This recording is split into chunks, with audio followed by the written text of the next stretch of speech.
There is risk in that. If you're a business, like sometimes you can hold on to too much data. Most often is to think about how you can create some sort of 80% best fit standard offerings. And you'd be amazed. I speak to some partners and I'm like, you do realize that you've got like 3 or 4 customers that make up more than 50% of your monthly recurring revenue.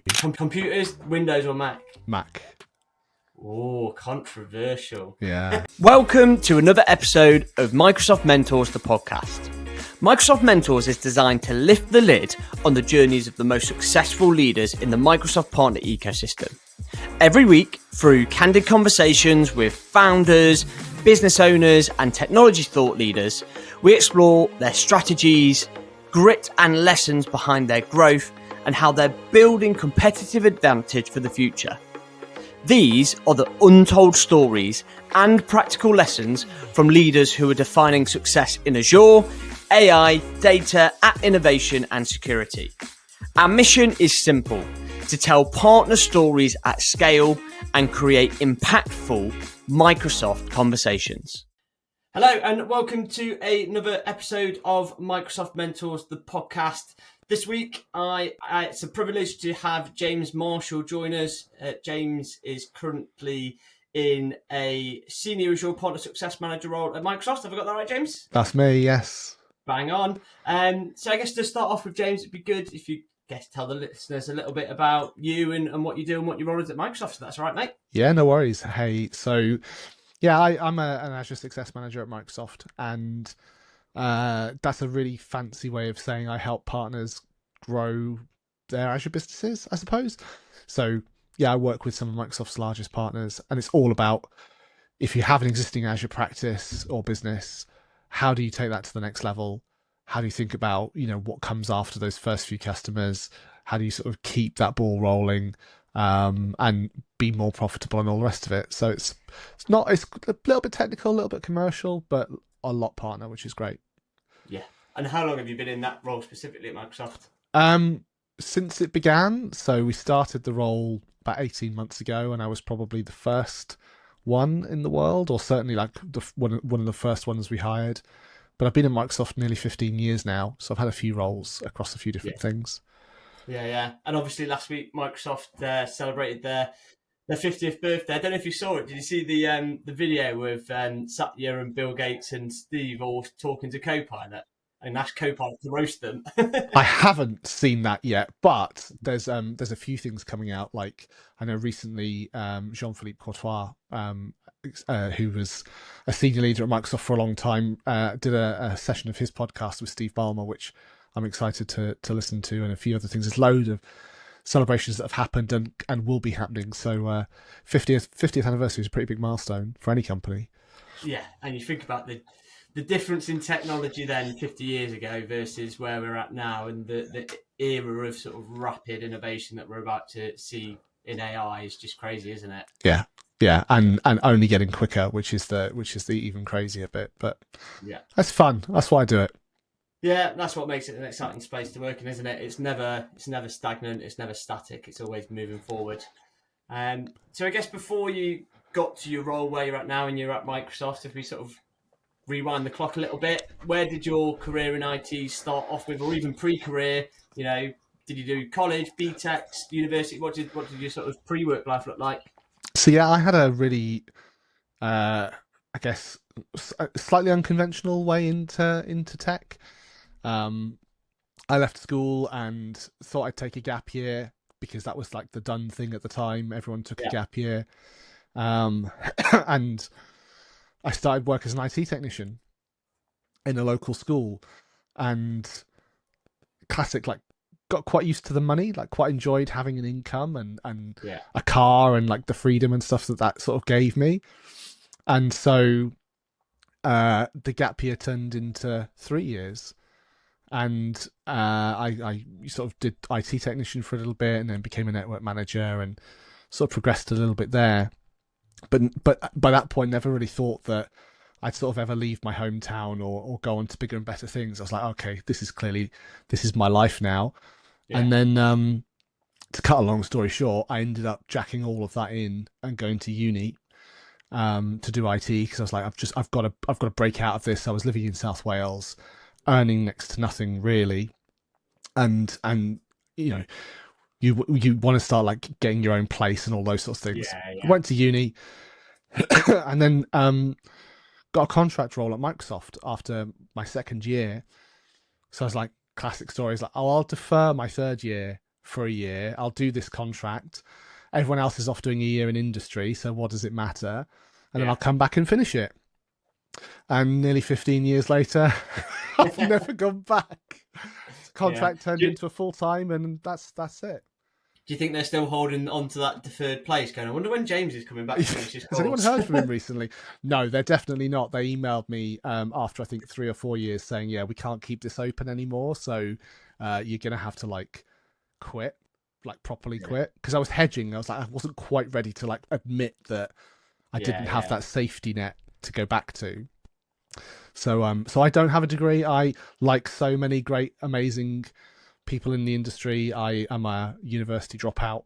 Um, one day I'll finish it. I'm sure I'll go back and my dad took 22 years to finish his degree with the Open University. So as long as I'm doing it in less time than that, Yeah, I'm all right. yeah. It's one of those things, isn't it? I think university is a great route into the market, but I think from your journey there, you'd already got commercial experience, you'd got your foot in the door in the industry, and ultimately that's what your degree helps you do at the start. Yeah. Once you're in, do you need to have it in the back pocket? Probably not. Um, so that first sort of contract role at Microsoft, what did that look like? What teams was that in? What was that working on technology wise? So yeah, it was a time before Office 365 existed, using something called Live at Edu, which was hosted a bit of hosted email, hosted identity, and a couple of other bits cobbled together. And it was like the education equivalent of what was called BPOS at the Yeah, time.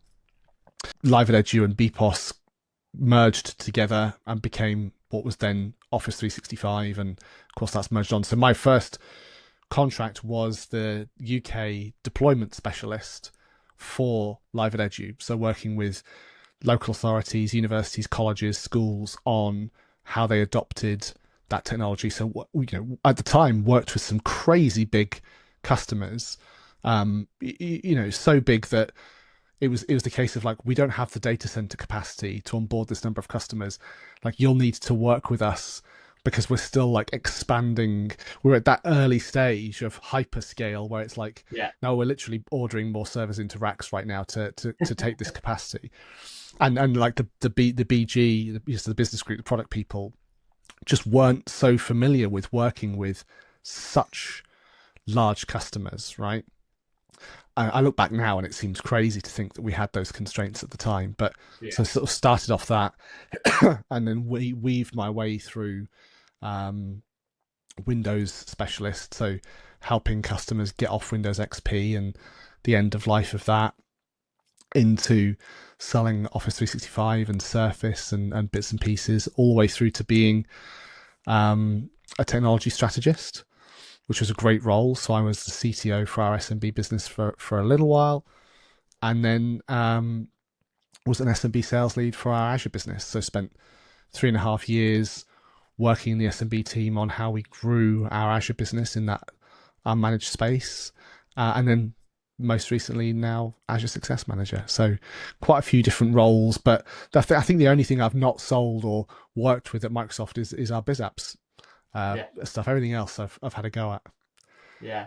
And it sounds like throughout all of those roles, they've all had an element of educating, whether it is the end customer, whether that's in education or SMB or I guess now in the partner world, educating them in terms of changing their business model or their technology model to line up with where Microsoft technologies are going. So, like you said, organizations, education organizations before probably never really thought about consuming their productivity suite the way that they do now with Office 365 or M365.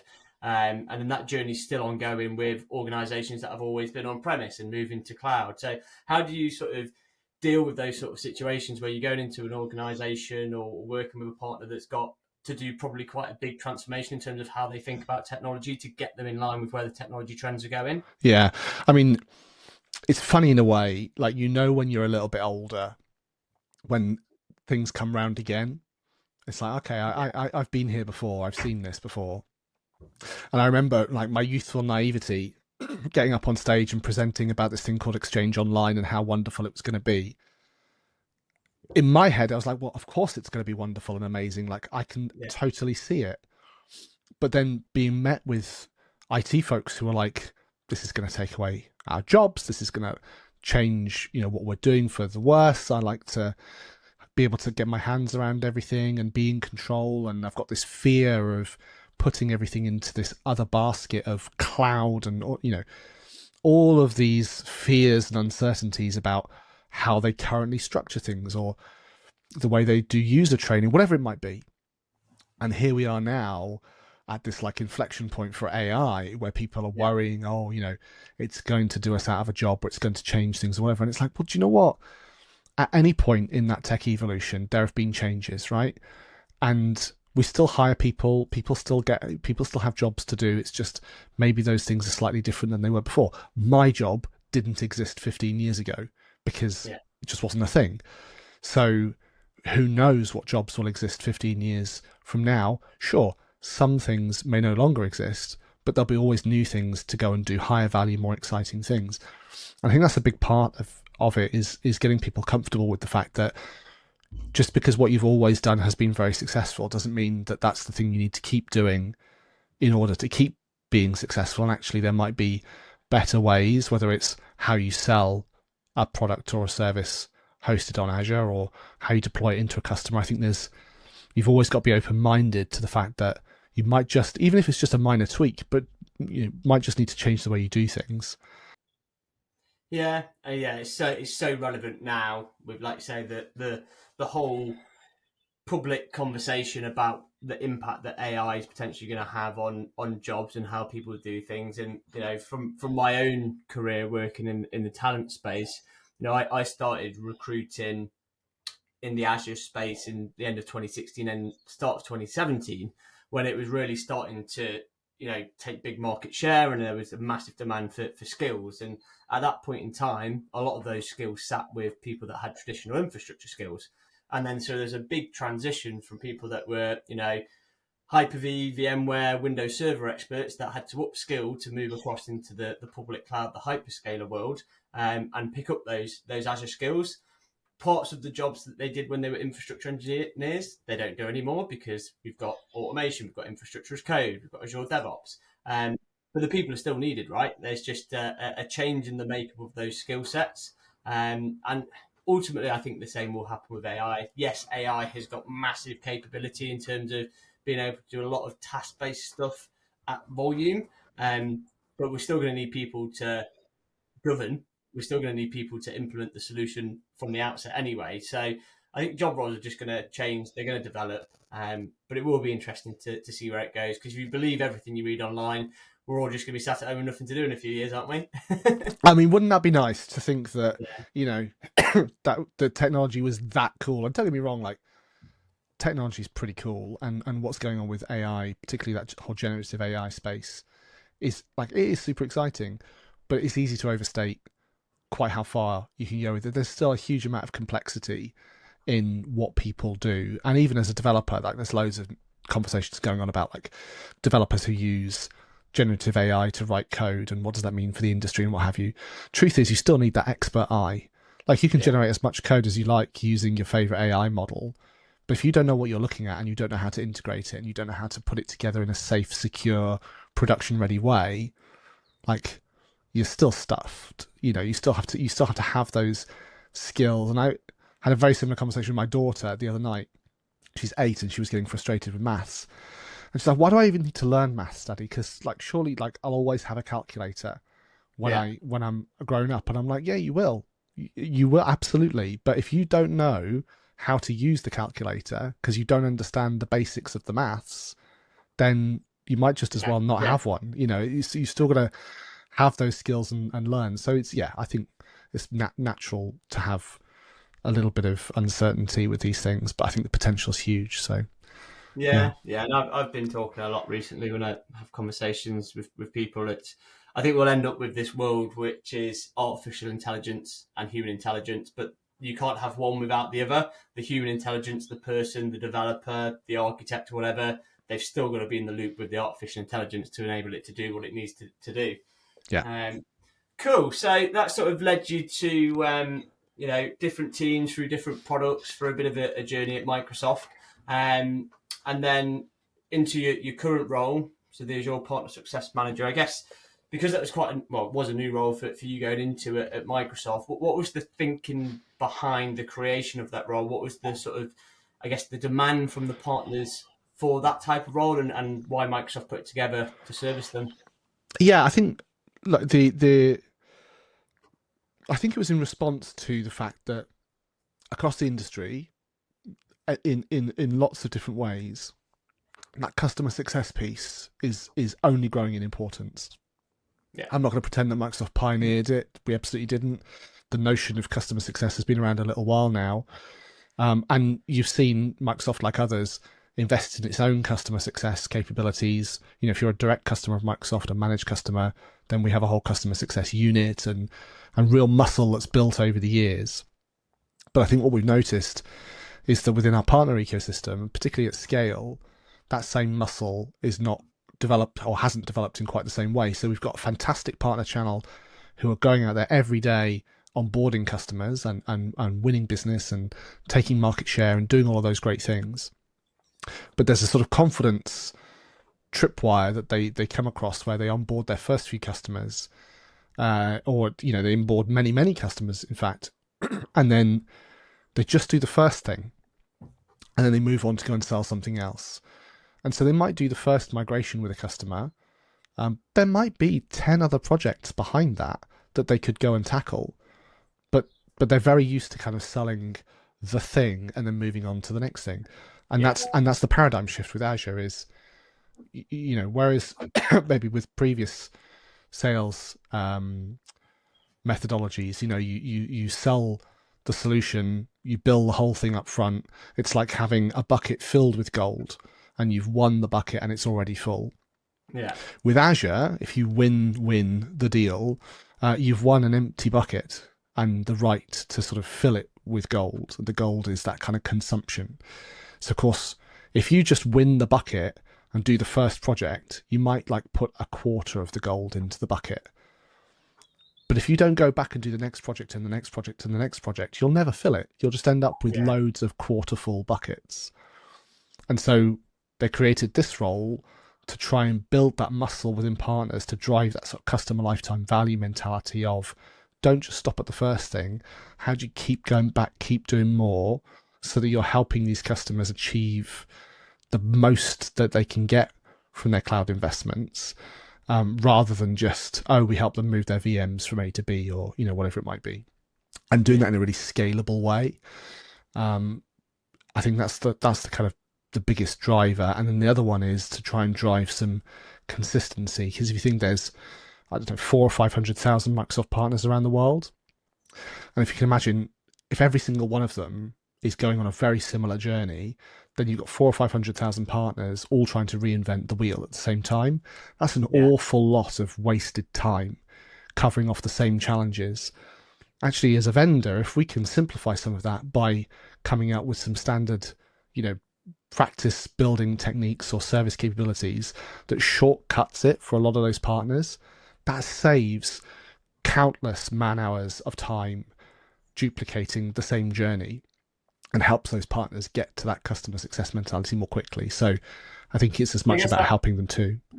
that standardization is there on the technology side, isn't it? So we've got cloud adoption framework, well architected framework, landing zones as a principle. So you've got all of these different partners going out, and they've got a best practice and a framework in terms of how to deliver the solution from Microsoft. But actually, the front end piece in terms of standardizing, go to market, and like you say, filling up those buckets with consumption is, I guess, sounds like the gap that you and your team are trying to plug for partners then.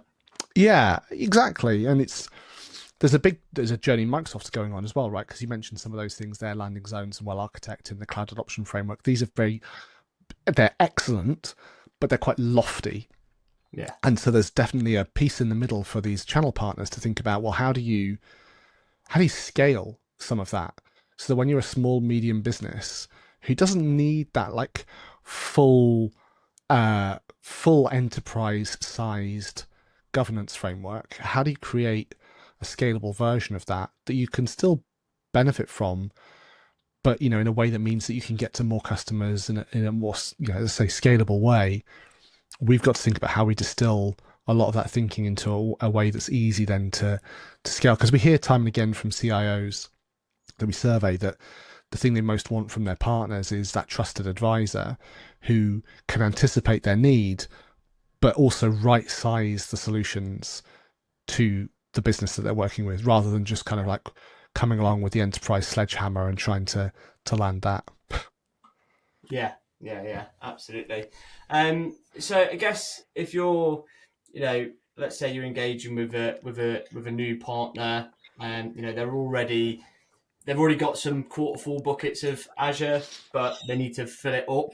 What's your sort of initial conversation look like with them? What sort of quick wins can you advise them on being able to go and look at? Are there big pivots, small pivots? What's the sort of general pathway and journey that you go on with these partners? First thing for me is to start with the numbers. Like, before you've changed a single thing in the organization, start with the numbers and start by making somebody just accountable for becoming more aware of these numbers. And when I say numbers, I'm talking about, like, if you've got however big of a business you might have today from an Azure perspective, where do you want it to be in whatever time period? Whether you want to, I don't know, double the number of customers you have, or double the amount of revenue that you see, or increase the profitability percentages, whatever. Like, what is that measure of success? And then how do we work backwards from that to figure out, well, how much of that success needs to come from acquiring new customers, and then how much needs to come from growing your existing customer base? And I'd love to say that every single partner is different, but there is a fundamental kind of commonality, which is just true. That is, if you're kind of more than, say, 3 years into your Azure practice build, then probably 80% of your incremental growth each year is going to have to come from growing existing customers, because you just can't scale acquisition infinitely. Like, no Yeah, partner has an infinite customer base or the ability to onboard an infinite number of customers. So, if you're starting out and you add your first 5 customers, 100% of your Azure business came from acquiring customers. But if you only add 5 more in year 2 on top of the 5 you already had, and straight away 50% is coming from new customers because you've already got the other 50% existing. So you yeah, follow that through, and by the time, say, you reach sort of year 3, 4, 5, you're getting on to kind of 80-90% it's got to come from existing customers. And just that reset for partners to understand, it's like, don't take your foot off the gas. Like, of course you want to keep adding new customers, but actually, if you're putting all of your eggs in the basket of acquisition, so any marketing funds or co-op funds that you get, all of your sales and specialist resource, if they're only looking for new customers, you're going to find it increasingly hard to be successful unless you're also investing in that, like, customer lifetime value piece. yeah, And that doesn't mean people. Some of it's people, right? Like, some of it is customer success managers and things, but it's also like using tooling effectively.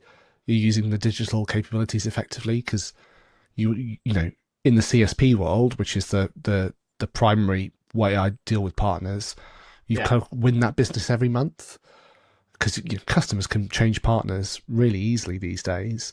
So you've got to kind of demonstrate that value piece all the time, and you can't just throw people at that again infinitely. So it's just breaking that thought process a little bit, and then saying, right, if you'll come with me on that journey, then I can start to help you figure out what those numbers look like, and then what things you can do to actually tackle the growth piece. But it starts with just getting somebody who's accountable for thinking differently about how they're going to do it. yeah. I guess it comes down to, I guess, having data driven decision making. and having a goal that you want to work towards, and rather than just saying, by year 3 we want to have our Azure consumption revenue to 50 mil. Well, actually, what are the steps to get there, and then how does that land back into new customer acquisition and sort of cross upsell opportunities within existing customers?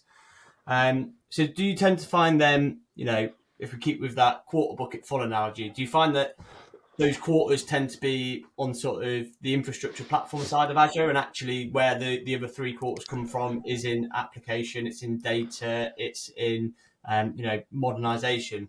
Yeah, absolutely. So, like the thing I try to remind partners when I'm speaking to them is like when you come across an opportunity with a customer, probably in a lot of cases it is the least risky, most well-defined project that they've brought to you or that you found, right? Because no one wants to get fired for taking that step into the cloud. Yeah, Usually there's some like, I don't know, end of life or out of capacity thing that just needs to move.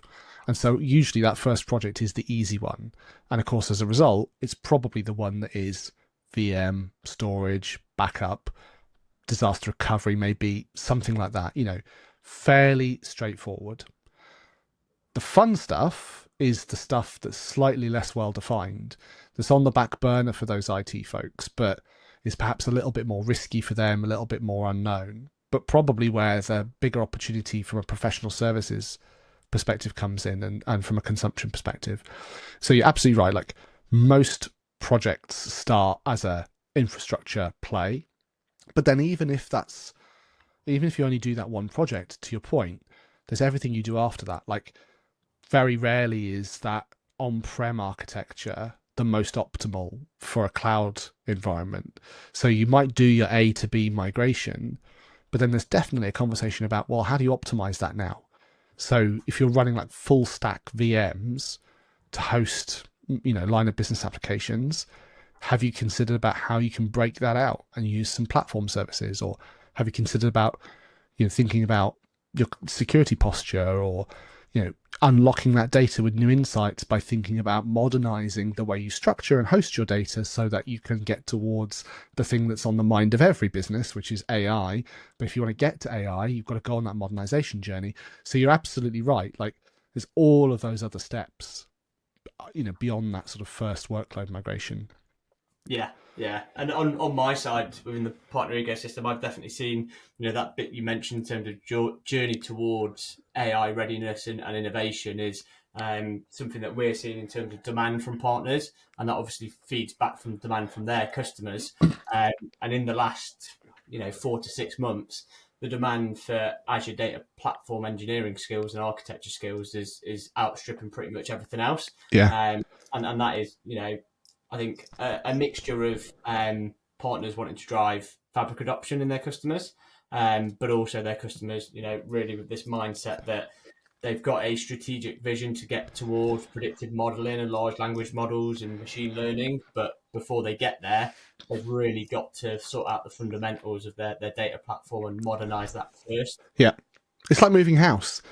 When you move house, if you've lived anywhere for long enough, you've invariably got a lockup or a loft or a garage or something full of stuff that you've not looked at in years. And then when you come to move house, you've got that moment of decision of like, do I just chuck all this stuff in the next loft, or do I Yeah, actually sort it out and figure out what I need and what I don't? And it's the same with the move to the cloud. You can just move stuff and then never really optimize it. But if you want to get to the AI piece, just from a governance perspective alone, you want to turn Copilot on within your organization. Cool. But you've still got to do a little bit of governance, a little bit of security, checking to make sure that you're good to go before you go and turn all this stuff on.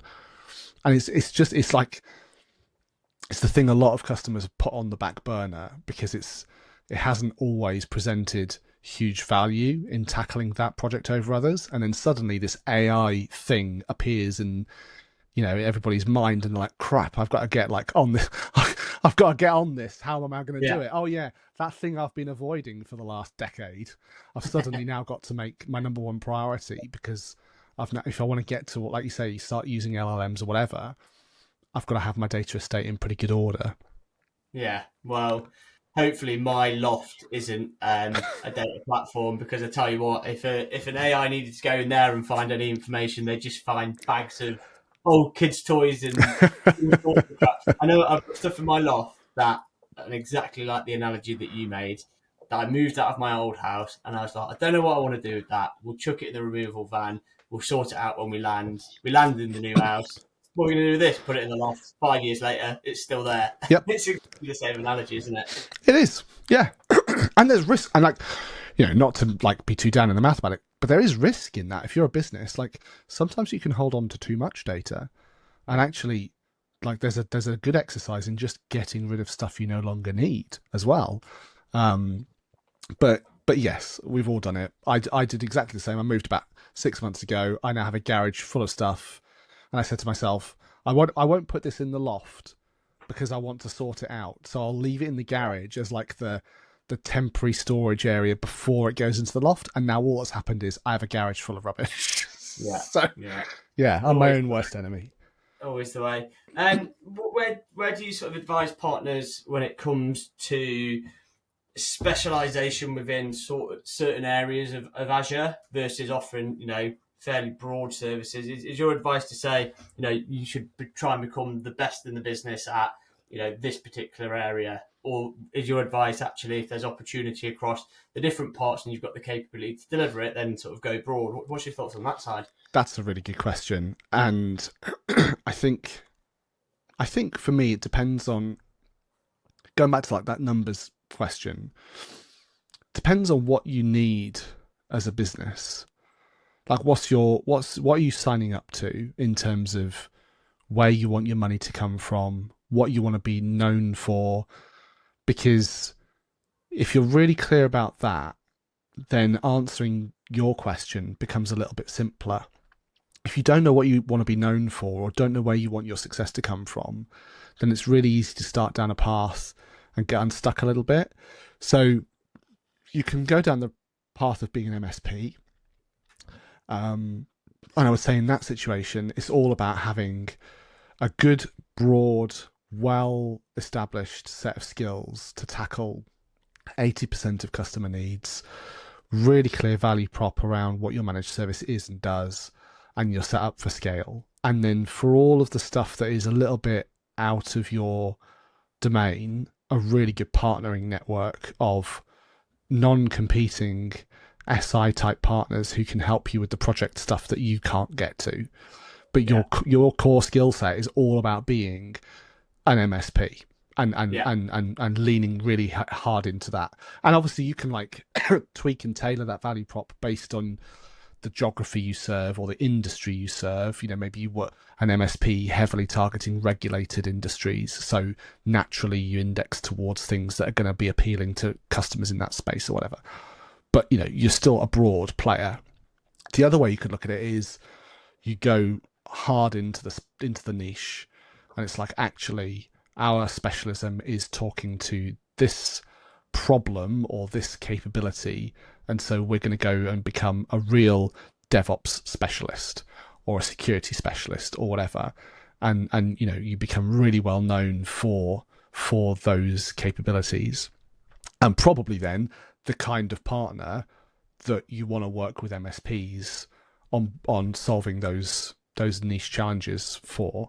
So it doesn't really matter which way you do it. CSP is obviously well suited to the MSP type partner who really wants to go on that that journey down the specialist Azure Expert MSP route, that kind of thing. Yeah. But I think whatever you choose, it's just being really clear about who are the customers that you're trying to get to, what you're trying to do for them, and probably more importantly, who are the ones you don't want. Like, what are the customers that you're going to say no to look like? And if you can't answer that, then you don't know you're not ready to start that journey, because you can't say yes to every customer. And then obviously from there you can figure out, okay, well, which exams do I need, or which specialisms are going to go after, what funding are they going to unlock, that kind of thing. But yeah, I think you just got to figure out what's most important to you first before picking the path that you're going to go on. Yeah, and I guess the MSP route is probably quite appealing to to business owners, I guess, because it drives monthly recurring revenue. Yeah, Um, but I guess with that comes the need to be able to service that model, right? So you've spoken about, the growth of customer success as a job role within organisations within IT services. You've got to make sure that you've got super capable engineers that can support those customers on a technical basis, account management, customer success, and like you said earlier, if all of those moving parts within it aren't right and the customer isn't getting the service that they need, then it's so easy for them to go somewhere else, isn't it? yeah. And temptation is to, recurring revenue as a business owner is fantastic and it drives value, but you've got to be able to make sure that you can service it for the customer, because otherwise they can pick up and go to one of the thousand of other partners that has got the capability to do that as well. That's it, and there's obviously a big part in like choosing the right indirect provider to support you, thinking about the skills you need. But you're spot on. Like it's almost like buying a car and then buying a managed care package for your car from the garage, and then you have a problem with the car, and they go, "Oh no, we only cover oil changes. We don't have the capability to do steering or brakes." And it's like, well, hang on a minute, but I'm paying you for the whole managed package. Surely that means you can manage the whole car. Oh no, we only do oil changes. And I see that with some partners who haven't quite fully clicked in. It's like, we're going to brand ourselves as an MSP. And that's where we're going to put ourselves in the market. But we've only got skills in this one area, And it's like, well, but so what are you thinking about, a sock, or are you thinking about this or that or the other? Oh no. We that's not on us. Well, it's like, well, but then you're not providing a managed. You're providing a managed thing, like one Yeah. bit of it, but by being that customer's cloud solution provider, when something breaks, they're going to pick up the phone, they're going to get put through to you.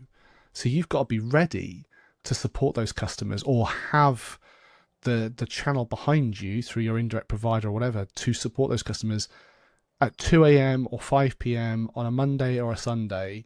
By being their CSP, you're signing up to being the solution provider. So Yeah. you've got to be ready for everything. Yeah, yeah, absolutely. I thought we'd take a very quick break from this week's episode of Microsoft Mentors podcast to just talk a little bit about why the podcast and the community that it serves is so important to us as part of our purpose here at Cloud Decisions, and the purpose it drives within the wider Microsoft ecosystem. We've been involved here at Cloud Decisions in the Microsoft ecosystem for over a decade now, working with Microsoft partners and businesses with strong alignment to Microsoft technologies and their technology teams to help them to grow and scale their teams in cloud, security, data, and AI. For the past year, we've been working really hard behind the scenes to develop two core talent solutions that are built with our customers in mind and enable Microsoft aligned businesses to access the talent they need to grow and scale their teams and ultimately hit their business objectives. We've developed CDX, our own proprietary talent intelligence system that uses custom AI, large language models and natural language processing to enable you as an organization, as a technology leader, to make insight-led technology decisions on all of your permanent hires, and gives us the data that we really need to take your role to market to execute the search. We've also been working with customers here in the UK and in the US through Global Source, our global talent solution that is built to enable organizations to build borderless technology teams for permanent, contract, and flexible outsourced resources. So if you're a Microsoft partner, or you are a technology leader within a business with a strong Microsoft technology alignment, and you'd like to know a little bit more about how CDX could fuel your permanent hires, or how Global Source could offer you a global talent strategy, then feel free to reach out. And now let's get back to this week's episode of Microsoft Mentors, the podcast. Cool. So I guess we've spoken quite a lot about probably partners, organizations that have, they're already fairly well positioned in the Azure space or the Microsoft cloud world, but for them, it's about growing and scaling and optimizing what they're doing and working towards an objective. I guess, do you engage much with businesses that are the other end of the journey, and they are, still a fairly traditional IT service provider? They may be doing a little bit of 365 and stuff for customers. They've probably got a bit of a telco offering, and et cetera, maybe their own private cloud offering. And they want to start that journey towards getting into a position where they can drive consumption-based revenue in Azure. For an organization like that, there's probably or is a large shift in how they operate and their business model. Yeah. And how do you go about that particular sort of step out of more traditional IT services into this sort of world? I guess the advice I try and give most often is to think about how you can create some sort of 80% best fit standard offerings that shortcut your time when you're thinking about onboarding customers to Azure. Because if you treat every single customer that you're going to potentially onboard as a bespoke project, you're reinventing the wheel each time. That introduces expensive cycles of architecture time, pre-sales time, whatever. And for the first couple of customers, you might have the bandwidth to sustain that because it's only a couple of customers. It's okay. But you sort of fool yourself because by the time you've got 3, 4, 5, 10, whatever, pretty soon, because you don't have an infinite scale army of people, if everyone is doing a bespoke thing for every single customer on every project, it doesn't take a genius to figure out you're going to get exhausted pretty quickly. Yeah. So it's about saying, look, you already know who your customers are. You already know most of the problems they face. Like Hosters made great success out of VPS, sort of offerings. Microsoft had Small Business Server, which made on-prem small business server sales fly because it simplified the problem into one box. So it's about taking some of that mentality and just thinking about how do you create that one box solution in Azure.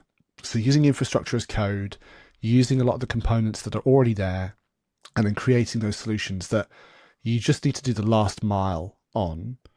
And then from a pricing perspective, it makes it so much easier because probably one of the biggest concerns I hear from resellers who are starting on that journey is we don't know how to price this.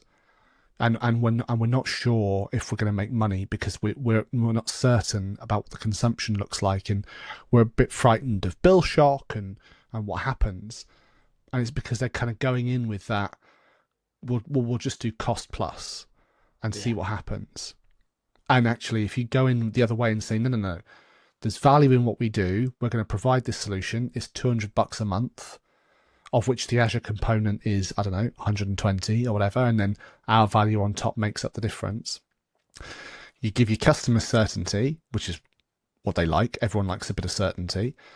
It means you've got a lot less pressure because you don't have to feel like you've got to justify the Azure price every time and spend your life in the Azure pricing calculator. And it provides some consistency and simplicity because you're then taking off the shelf components rather than starting with a complete design every single time. So I think that's the advice I give to people is just think about how you create those like t-shirt sized solutions. For everything else, for those last 20%, absolutely, there's always going to be the thorny projects that need you to go all in on designing it from scratch, but make those the minority as much as you can. If you go into it starting that way, you set yourself up to scale really well. Yeah. And I think when you think about it just holistically within the business, it just simplifies it across the board. So in terms of how the technical teams are going to deliver those sorts of projects, they've got a standardized approach within their organization of how they're going to do it. For the sales team and the account management team, they know what they'll be looking for in terms of opportunities and how that fits within their individual sort of bespoke products that they built within it. Because ultimately, with any Microsoft technology, everyone's got access to the same stuff, right? It's not like you've got to go and outlay a load of capex to get these server racks to build your own solution. Like everyone's got access to the technology, so it's about how you put together the different individual components, of which there's thousands, to meet the needs of your customer. And then you can take that and go, we know your problem, Mr. Customer, because we know your world and we've lived in it. But now here's this new solution, and we've built it within Azure or Azure. I would need to remember I'm talking to a Microsoft man and get myself told off. Azure, and building it and productizing it. And it helps differentiate you against other businesses because you have built a unique solution to different problems. And you make it easier for your technical team to deliver, easier for your sales team to deliver as well. 100%. It's where you'll be most profitable, right? There's loads of, I think it's IDC or one of our analyst organizations and Microsoft commissioned research, and they reckon for every dollar of Microsoft revenue, there's something like $10.04 of ecosystem opportunity. And the number of partners I speak to where they talk about the rebates and incentives they get on the dollar rather than how much of the $10.04 they can go and capture. And I'm like, guys, you've got to like switch it up. Think about the value you create. That's where you're going to unlock those as much of that $10.04 as you can. And then to your point, supporting it becomes so much easier because rather than having 10, 15, 20, 500 customers, whatever, who are all unique, and that makes support a nightmare, everyone's a bit more standardized, makes your MSP run more smoothly. And like I said, it's where you can make the most money. Yeah, absolutely. So I guess we spoke about sort of the numbers of where, looking at it from a numbers perspective in terms of where you want to get to, and then building towards that on a sort of more micro, month to month, quarter to quarter perspective. What are the sort of key metrics that you would advise an Azure practice to sort of look at and manage to be able to give themselves something to quantify what's success and what isn't? Yeah, I think looking at the average, so there's two measures which are important to average consumption. So obviously you've got your top line ACR, which is just how much Azure consumed revenue you are generating. That's a good measure because you want that to be going up. But you want to look at what is the average consumption, both the mean and the median, because that'll tell you if you're heavily indexed towards too few large customers and getting that balance. So again, when I look at a lot of partners' businesses, particularly the more established ones, I flash up a pie chart that shows the proportion of where all of their consumption is coming from. And you'd be amazed. I speak to some partners and I'm like, you do realize that you've got like 3 or 4 customers that make up more than 50% of your monthly recurring revenue. And they sort of go, they sort of catch them out a little bit. I'm like, I'm not trying to catch you out in showing you this, but I'm just trying to highlight, like, if one of those customers woke up tomorrow and said, actually, we're going to go on a massive FinOps exercise, or worse, we're going to take our business to another partner, that one customer could blow a 20, 30, 40% sized hole in your monthly recurring revenue that you can't just backfill from another customer. It takes time to build that up. So looking at your averages and looking at your share of revenue to understand how resilient is your business, and actually are you leveraging your skills across all of your customers to make it so you're not overly dependent on any one for success. The other is to look at all of the sort of firmographic information that you have about your customers. So like your credit worthiness with them and all these other bits and pieces, and look for indicators. If you're seeing your customers growing their business, probably their need for IT is growing. So if you've not got an active opportunity to drive more Azure, more modern workplace or whatever into those customers, probably you're leaving opportunity on the table. And so just keeping like data, being data driven is so important. The last one is leveraging all of the capabilities that Partner Center gives you. So whether it's looking at next logical workload or looking at propensity data for new clouds, there's tons of stuff in Partner Center you can use. So not necessarily a KPI, but a set of insights that can help you get to know your customers better. And so, if you notice that your mean is super high because you're indexed towards a couple of large customers, but your median is quite low, that says you've probably got a good number of customers who you're already billing, you've already got a relationship with, they already trust you. You just got to push on that open door and go and be curious to get the next project. So it's looking beyond that top line piece and thinking about what are those other measures. There are ones that are important to Microsoft as well, like are you winning new business? Are you looking, are you driving customer ads? That matters from like a specializations and designations point of view, because we look for customer ads and things like that as part of that evidence. But I would say, yeah, making sure that you're building a resilient business as you grow is just as important. Yeah. It goes back to that. Goes back to the bucket analogy, doesn't it? Because, like you say, a lot of the time you're going in and the first winner's a quarter bucket, and that customer that is making up 20-25% of your Azure consumption revenue, if that goes, you can backfill it if you go and win a new bucket, but that new bucket's probably only got 3% of that revenue in it, and you've got to grow that up to the same level as the previous customer.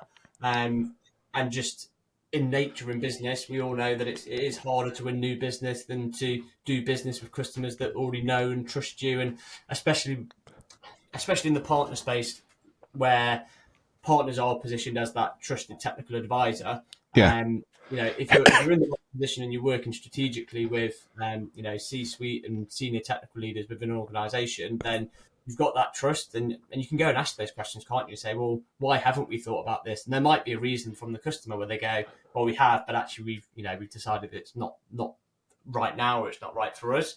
But if you position yourself as a partner at that trusted advisor level, then that's where you can go and sort of push those buttons and see if there's appetite for those opportunities within those customers. Yeah, and timing is key, like in all of this, and the timing changes when you start selling Azure or any subscription service.